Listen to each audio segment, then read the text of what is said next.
Hey guys, welcome to Make Misro channel. So this is the fourth lecture series on the corrosion engineering, and we are looking for the forms of corrosion. So there are 8 forms of corrosion basically. That is Fontana's 8 forms of corrosion, and this is the classification based on their appearance of the metal, which we see in the last time. So we learned 2 types of classification. First is based on their basic types, that is wet corrosion, dry corrosion, which we have seen in earlier lecture series. I have shared the link below, you can check it out. And this lecture series we have already completed 4 forms of corrosion, that is general, uniform, pitting corrosion, crevice corrosion, and galvanic corrosion. So links is also shared below, you can check it out and learn, and then you can start this lecture series. And this is basically balance 4 forms of corrosion. These are very important, you need to understand this to understand the corrosion engineering. So we'll start with the erosion corrosion, then we will see the stress corrosion, intercorrosion, then at the end selective leaching. So stay with me, we will start our lecture series. So at the end of this series you will be knowing much more of these 8 forms corrosion, and if you find useful, please share with the friends. So fifth form of corrosion is erosion corrosion. So basically this erosion corrosion happened by the impingement of liquid, solid, or this combination of liquid and solid on the metal surface, and they remove the protective film, metal surface protective film, and this will cause the erosion corrosion. So now we will understand by the definition. So basically increase in the rate of deterioration or attack on the metal because of the relative moment between the corrosive fluid and the metal surface. When there will be a relative moment between the corrosive field and the metal surface, means there will be impact, then this phenomena will occur. And what is erosion? Basically erosion is a mechanical removal of the surface material as a result of relative moment between or impact from solid, liquid, vapor or any combination. So erosion corrosion is a description from the damage that occurs when particle erosion and or high flow velocity contributes to the corrosion by removing the protective scale. So this is important. First of all, metal, these particles along with the flow will impact on the metal surface, and that will remove the protective film on the scale, and further the metal will corrode by the continuous impact. So that is we are calling erosion corrosion. So this is a combination of erosion plus corrosion. So first what will happen? First erosion will happen by the impingement of these droplets, liquid droplets, or swirling along the solids along the fluid. Then the corrosion will happen. So which metals are susceptible with this phenomena? So basically all the metals are susceptible with this phenomena, but mostly we can see in the industry with carbon steels and copper alloys are more prone because they are more susceptible to the erosion. Okay. So here we can see the example, because most of the most prone areas are where the liquid will directly impinge, and the bends, tees, reducers are much more susceptible in the piping system. So when when the flow will be like this, so in the bend there will be 3 zones where the different impact will be there of the metal or liquid or the solid on the metal surface. So first zone is low erosion zone. Here there will be low erosion zone. This is based on the fluid dynamics along this reducer. This area green, it will be the medium erosion zone where medium erosion will happen, and this area is the high erosion zone. The highest impact will be there on this zone. Okay, so if flow is like this, so similarly this area will be the high erosion zone. And how you will recognize which how erosion corrosion looks like? So here see, this is a chevron pattern. You can see this is basically, if you see this type of pattern, smooth pattern, you can recognize that this is a erosion corrosion. So now let's understand the basic phenomena.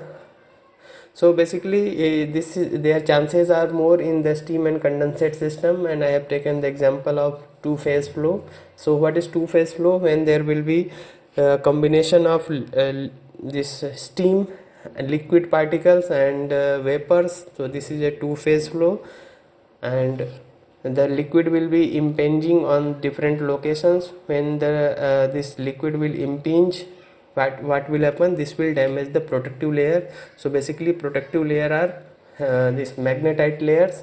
So when it will impinge, it will damage the magnetite layer, and further pure corrosion will happen, or further pure erosion will happen.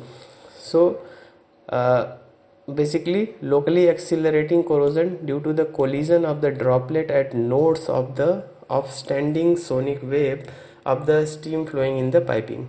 So how we can mitigate? It can be mitigated by selection of better metallurgy. Like we need to select a metallurgy which having minimum chromium content of 0.2% or greater. So that will reduce this erosion corrosion phenomena drastically. So some like in piping system, steam system, we are getting erosion corrosion issues in carbon steel. Then we are upgrading it to P11. Okay. So here the same phenomena is shown. Like in bends, the steam will flow and it will directly impinge here much more, like we seen in the flow dynamics diagram. So this area will be much more impacted on the bends, and this will be locally accelerating corrosion due to liquid droplet collision at the bend of the piping. So basically this is liquid droplet impingement, LDI we are telling. So LDI is divided into LDI mechanical and LDI corrosion. Means first of all there will be mechanical impact. So this will remove the protective film, and further the metal surface will be available for the corrosion. So here in the pump impeller you see how this is happened. So because impellers are the moving particles, moving parts, and there will be a much more impingement on that. So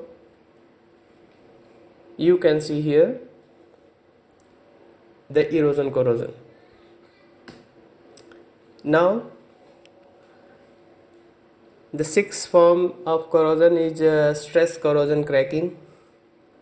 So basically stress corrosion cracking, now we will see what is stress corrosion cracking. In stress corrosion cracking, it's a cracking phenomena in the most of the metal, where the cracking will happen at the stress area zone. So this is caused by the simultaneous presence of the tensile stress and specific corrosive medium. Okay, so there are various factors where this stress corrosion cracking depends on. So that are the presence of the corrosive media like chlorides, so that temperature, pH, tensile stress, presence of the oxygen, alloy element composition. So these are the critical factors which can aggravate the stress corrosion cracking. So stress corrosion cracking is a cracking induced from the combined influence of tensile stress and a corrosive environment. So from where this stress will come? So these stresses are coming from cold deformation and forming, welding, so heat treatment, machining and grinding can introduce residual stress in our metals, and the magnitude and importance of such stresses are often underestimated. So we need to take care in various process that how much stresses, residual stresses are getting into the metal that may be responsible for the stress corrosion cracking. So basically three major factors are there to cause the stress corrosion cracking. So first is aggressive environment, like presence of differences in amines, chlorides, caustic. Then susceptible metallurgy, the susceptible metallurgy in that aggressive environment, and the presence of the stress. So that three combinations are causing the stress corrosion cracking jointly. So like corrosive environment, we talked chlorides, amines, caustics. Then susceptible metal like SS304 or carbon steel, where they are susceptible with a different type of environments. Then Stresses may be in near the weld joints, there will be stress, or based on the forming or metal forming phenomena there will be some stress generated in the system, so that will cause the stress corrosion cracking. Now the seventh important form is intergranular corrosion. So intergranular corrosion is a corrosion along the grain boundaries. So first of all we will see what are the grain boundary. So when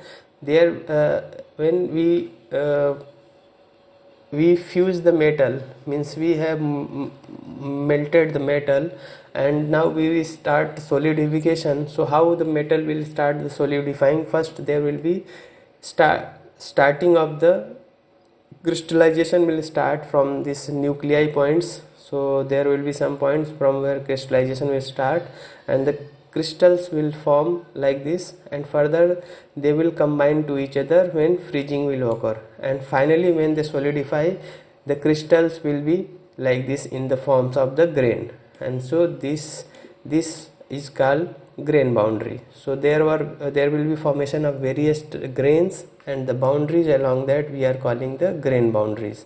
So intergranular corrosion is corrosion along these grain boundaries. When there will be corrosion on these grain boundaries, so that we are calling intergranular corrosion. So the microstructure of the metal and alloy is made up of grains. We seen the microstructure is made of grains separated by, and these grains are separated by the grain boundaries. Intergranular corrosion is localized attack along the grain boundaries or immediate adjacent to the grain boundary. The attack is usually related to the aggression of the specific element or the formation of a compound at the grain boundary. So at the grain, along the grain boundary, there will be some formation of a specific compound that we will call the failure of the metal. Like in stainless steel, it is a result of chromium depletion, mainly due to the precipitation of chromium carbide at the grain boundary. So in stainless steel, what will happen? At these grain boundaries, the chromium will be there and carbon will be there, and they will form the chromium carbide.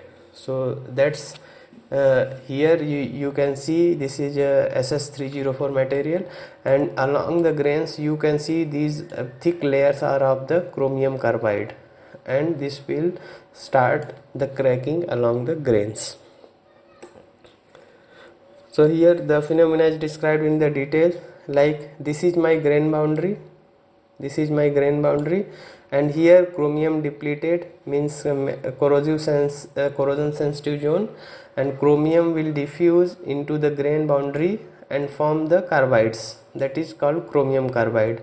And when increasing the more carbides will form, and this will looks like this, means along the grain the chromium will be more chromium found, and now it's look like this. So this you can see here along the grains the chromium has formed. So this is called intergranular sensitive material, and along the grains the corrosion has happened, and here less chromium carbide has formed, so this is not susceptible. So here we can see these are the black, you can see these are the chromium carbides which has formed along the grains, and the material has failed due to the intergranular corrosion. Now last but not the least is the selective leaching, or sometimes we are called the de-alloying. So what is selective leaching? So this is the selective removal of one element from an alloy by corrosion process. So in this what will happen, the metal alloy will be made of 2 or 3 or 4 different elements, but one specific element will start corroding, and that will leach out from the metal and will cause the corrosion. A common example of this is de-zinkification of the unstabilized brass. So from unstabilized brass the zinc will get removed and the metal remains same, and that whereby weaken the metal and porous copper structure is produced. So here we have seen this is a brass, and here zinc has been removed. So zinc has been removed and porous metal gets formed. So one or more constituent of the perfectly attacked, leaving a lower density de-alloyed often porous structure. So primarily which metal are more susceptible? Primarily copper alloys brass, bronze, CuNiLis as well as alloy 14 are the susceptible. So here there is another example of alloy 400. Okay, so this is also one metal has leached out. Leached out means get removed by the reaction with the process environment, and that get removed and metal remains poor, metal become porous and get filled. So this is a selective leaching, or sometimes we are calling de-alloying. So hope you have now understood the all 8 forms of corrosion, and if any queries you can put out in the comment box. So hope you have enjoyed this session of 8 forms of corrosion in 2 lecture series. So if you finding my lectures important and useful to you, please share with your friends, your loved ones, for better learning and leading. So thank you very much. Please subscribe my channel. If you are finding my videos useful, please share with the loved ones. Thank you.